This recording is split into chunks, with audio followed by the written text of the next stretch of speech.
teaching. And now another interesting matchup here. Max Shaw, the redshirt sophomore, goes for North Carolina. Right off the whistle. I love that. And Vincent Baker getting the nod here for the Blue Devils.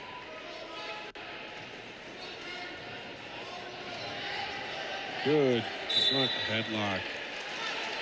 Snapping him to his hands. Baker for Duke was the starter at 184 last year, up to 197 this season. Nice little dump attempt there.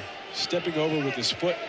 You see how he stepped over with his knee there? Mm-hmm. What that does is that traps the legs, so that way he can't start to work and react. You're just keeping him pinned to his hip, and he can't really move a whole lot there. So you just kind of settle into position, and you let him belly down.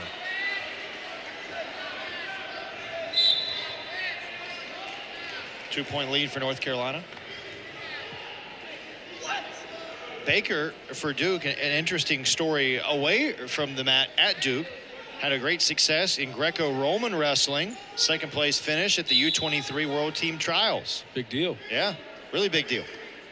And for the wrestling novice who's maybe not up to speed on the difference in the collegiate wrestling versus the Greco-Roman, what's the biggest difference there? Yeah, so Greco-Roman wrestling is an Olympic style wrestling that's wrestled internationally and at the Olympic Games. And the difference is you're not allowed to touch the legs.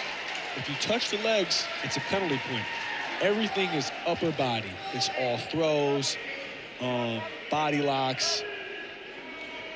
It's not what you see here. In the bottom wrestling is a lot different as well in Greco. How do you transition between the two, going from maybe wrestling Greco-Roman outside of the collegiate wrestling aspect to now trying to be back to the more conventional style that we're used to seeing? Well, I think when you transition from Greco to folk style wrestling, your hand fight's a little bit better because that's all you really focus on. Everything's upper body, everything's with your hands, everything's very physical and aggressive.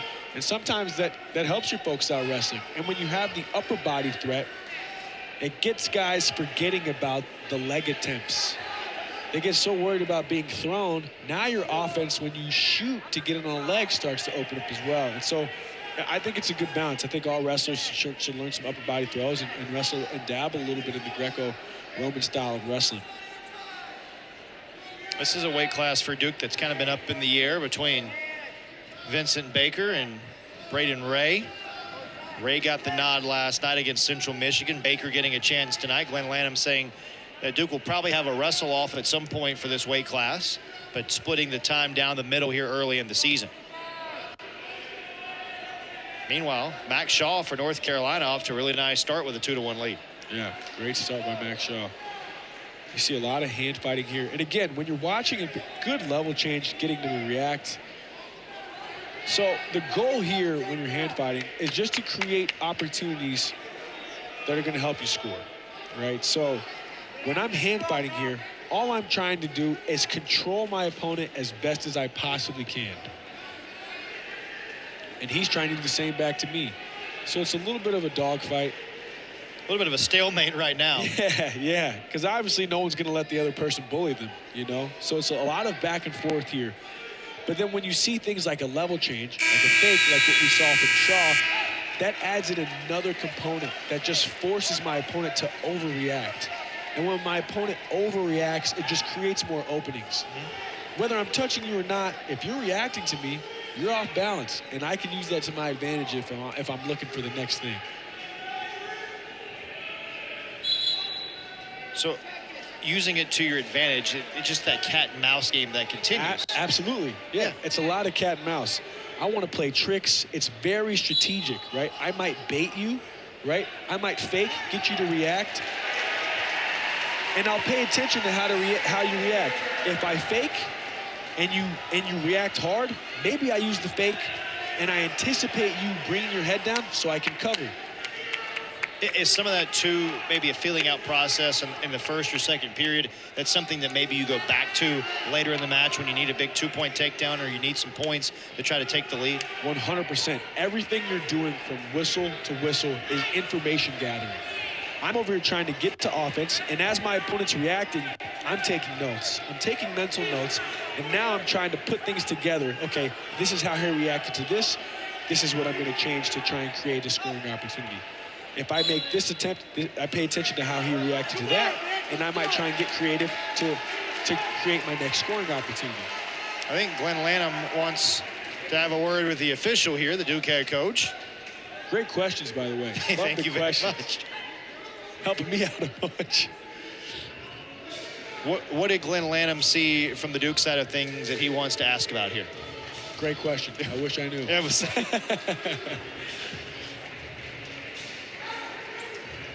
All square at 2 here in the second period. And we continue on here at this bout at 197.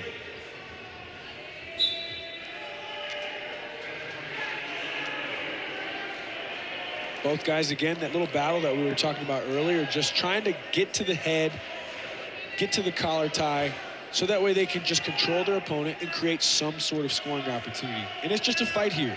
It's a lot of back and forth. That's what hand fighting is. See those level changes again, trying to get a reaction out of Duke. UNC's doing a really good job. Shaw's just changing levels, trying to get Duke to react. How much at this point in the season, obviously these guys probably know each other pretty well from being around the ACC, and these two programs have some camaraderie outside of trying to beat one another every season. How much scouting goes into your opponent as you go into a match like this? I think a decent bit, especially depending on the matchup, right? I personally don't like to scout too much. I want to trust my coaches to do the scouting, because sometimes athletes can overthink and they might try and change their whole game plan. But if my coach is watching film or we watch film together, they just tell me 1 or 2 things to be aware of, so that way when I go into the match, hey, this guy's got a really nice headlock. Just be on the lookout for that. And let's just focus on getting to what we're good at. And I think that should be the main focus. But the film is important just so you can recognize tendencies, patterns, and things that you can exploit from your opponent. But film's definitely a big, big thing. Even at 2 as we head to the final period, Duke looking for their first victory of the night. Baker's been hanging tough with Shaw as these two going at it. Back. Wow. Great start to the period for Baker. Wow. Doing a good job getting to that claw, trying to desperately look for backs, spending a lot of energy. Hopefully it pays off. This is taking a lot of energy out of both guys. And this is where the mental toughness becomes part of the game. Both guys are exhausted from that very, very long exchange. And whoever is just a little bit tougher is going to have a little bit more fight to win the position. So here, this is big. Riding time, not a factor. If Baker comes out with a lot of fight and a little bit of mental toughness, he's going to stay very, very diligent, and it's going to pay off. It will pay off if he can stay with it. Shaw looking for the escape point. Looking for the switch.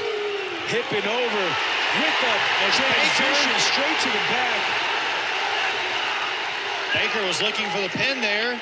It's paying off. This is what I was talking about. I think as Duke has thrown the green block in there. I think they're looking for 2 backs. Yeah. That potentially could have been a 2 count. We'll see what the refs say here, but I would have thrown the block too. It's too close. Too close. And that's a huge swing. That gives you the lead. There's 1 minute and 11 seconds left in the 3rd period. This is a big deal. And it also gives you a chance to catch your breath too if you're these 2 wrestlers. We'll take a look. So this was really, really nice. As he starts to get the corner, Duke recognizes what's happening and starts to jump over the top and cover. I'm not sure if that was a 2 count. That was a little quick, but still beautiful wrestling and reactions by Baker. But you like the idea of Duke throwing the block there. Absolutely. There's a lot going on. It doesn't hurt. Basically acts as a free timeout for these guys to catch their breath as well in what's been a really competitive physical match at 197. Absolutely. And depending on your wrestler, you got to know as a coach, if my guy needs a break, maybe I do throw the block. But if I got a guy that wrestles with a lot of pace and I know he's not going to give up and he's going to wrestle hard for the rest of the period and the other guy's getting tired, maybe I don't want to throw the block. And I don't want that guy to get a break because that could work to my advantage the last minute and a half of the match. Who do you think has the advantage with 70 seconds to go in this 3rd period?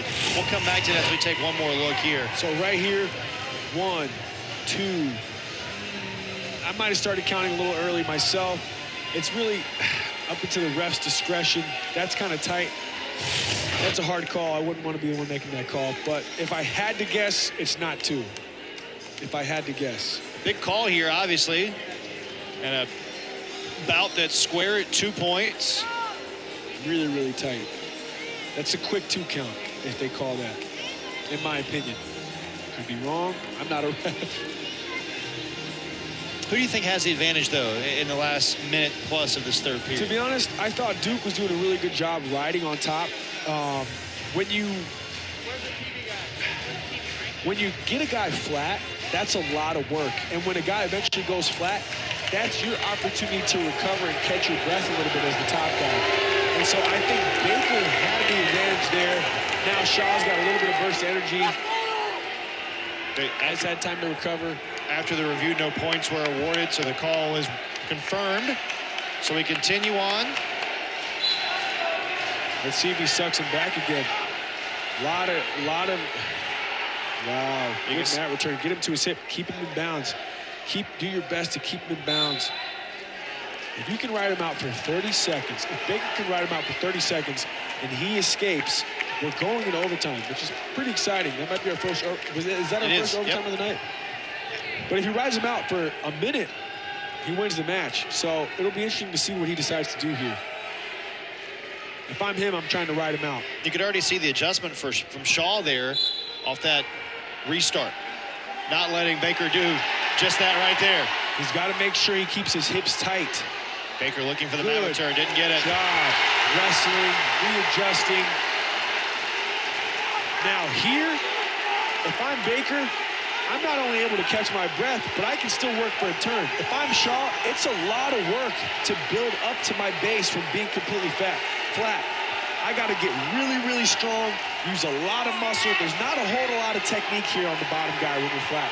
You just got to get really tough and get super, super strong to get up to all fours. Like I said, not a whole lot of technique. It's kind of just muscling up, and that's exhausting, especially if you're having to do it over and over and over again. Riding time over a minute here for Baker. He can close this out. Final 10 seconds of the match. I think he's going to close this out. He's got Shaw's back on his arm. That's really, really tough. I don't see him building up from here, getting an escape. Not with 1 second to go, and Vincent Baker puts Duke on the board. That's a good win by Baker. Really, really tough wrestling on top. That's mental toughness right there. He stuck with it every single time Shaw started to get to his feet. He stayed diligent. He stayed persistent, trying to get him back to his mat, to get him back to the mat, and it paid off. Nice hand for Vincent Baker. Good win by Duke there. Corey Bell, super, super excited for his athlete. And now the final one of the night in the